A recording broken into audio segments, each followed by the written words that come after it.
Hello everyone, welcome to this week's Reef Health Update. So the monsoon conditions across much of Queensland actually continue to dominate the weather patterns that are actually affecting all of us, including actually out into the Great Barrier Reef Marine Park.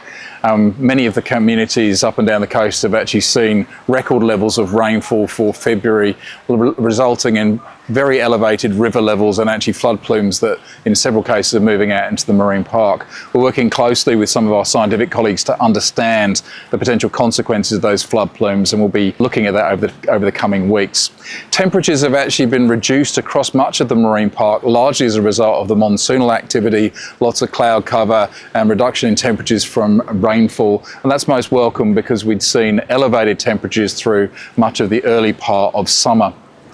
We're of course actually continuing to work with many of our partners to understand what's going on in the water. We've conducted more than 150 reef health and impact surveys over the past couple of weeks, spanning 20 plus reefs. That helps us to understand what the health status of many of those reefs actually are. There have been limited reports of coral bleaching as a result of that earlier temperature stress. Those reports, as they come in the future, will help us to understand the impacts of the flood plumes onto some of the inshore reefs that may have been affected.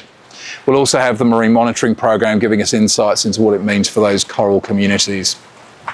The forecast for temperature in the coming the remainder of summer actually remain elevated to about 0.5 to 1 degree above the long-term averages, and we're also expecting to continue to see elevated levels of rainfall, hopefully not at the levels that we've seen over the past few weeks, particularly because we want some respite for our coastal communities.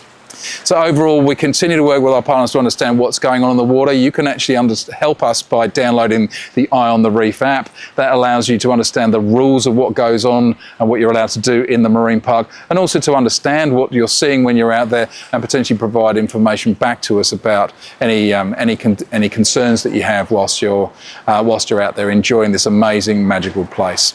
We'll continue to provide you updates each week, and I look forward to speaking to you again next week.